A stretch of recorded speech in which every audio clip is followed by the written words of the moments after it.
শুভ সন্ধ্যা। কাল হচ্ছে মহাশিবরাত্রি ব্রত উপবাস। তো আমরা তো সব প্রায় মেয়েরাই শিবরাত্রির ব্রত করে থাকি। শুধু মেয়েরা নয়, নারী পুরুষ প্রত্যেকেই শিবরাত্রির ব্রত করে থাকি। তাই এই ব্রত করার পর তো আমাদের চালের জিনিস বা গমের তৈরি কোনো জিনিস খাওয়া যায় না।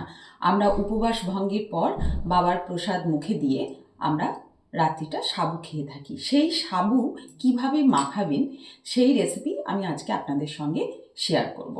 উপবাস করেছি বলে তো শুধু সাবু দুধ দিয়ে খাওয়া যায় না, একটু বেশ টেস্টি করে মাখালে সেটা খেতে ভালো লাগে। সারাদিন না খাওয়ার পর এটা খেলে কিন্তু শরীরের পক্ষেও বেশ ভালো, শরীরটাও ঠান্ডা থাকে। তো যারা সাবু মাখা খান তারা কিভাবে মাখিয়ে সাবু মাখা বানাবেন তারপর খাবেন সেই রেসিপিটাই আমি আজকে শেয়ার করব। আর যারা ফল মিষ্টি খেয়ে থাকেন তাদের তো ব্যাপারটা আলাদা। তো চলুন আমি আজকে সেই সাবু মাখাটাই আপনাদের সঙ্গে শেয়ার করছি। আমি একটা বাটির মধ্যে মোটা দানা সাবু নিচ্ছি। মোটা দানার সাবুটা খেতে ভালো লাগে। তো এরকম প্যাকেটে দেখবেন বাজারে পেয়ে যাবেন, মোটা দানার সাবু বললেই দিয়ে দেবে। তো মোটা দানার সাবুটাকে জলে ভিজিয়ে রেখে দেবেন অন্তত পক্ষে ৩-৪ ঘন্টা। তাহলেই সাবুটা ভালো মতো ভিজে যাবে। আর জলটা ঠিক আন্দাজ করে দেবেন।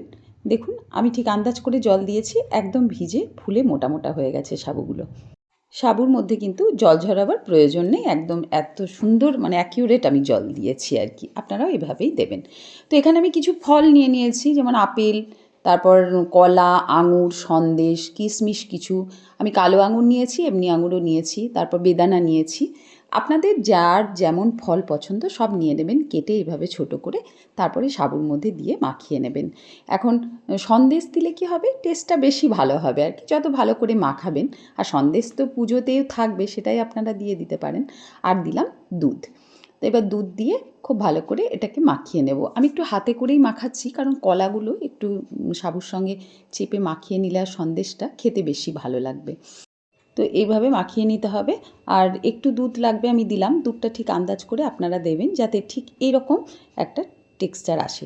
এরপর আমি একটু গুঁড়ো দুধ দিয়ে দিচ্ছি। আমি এখানে আমুল দিচ্ছি, আরও ভালো টেস্ট হবে বলে।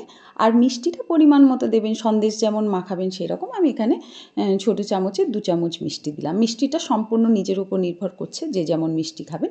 তারপর খুব ভালো করে মাখিয়ে নেবেন। এবার ওপর থেকে একটু বেদানাগুলো ছড়িয়ে দিচ্ছি। আমি এটাকে সাজাবার জন্য ছড়িয়ে দিলাম। আপনারা তো এমনি মাখাচ্ছেন, তাতেই হয়ে যাবে। তো এবারে শিবরাত্রি উপবাস ভঙ্গের পর এই সাবু মাখাটা একবার খেয়ে দেখুন তো কেমন লাগে।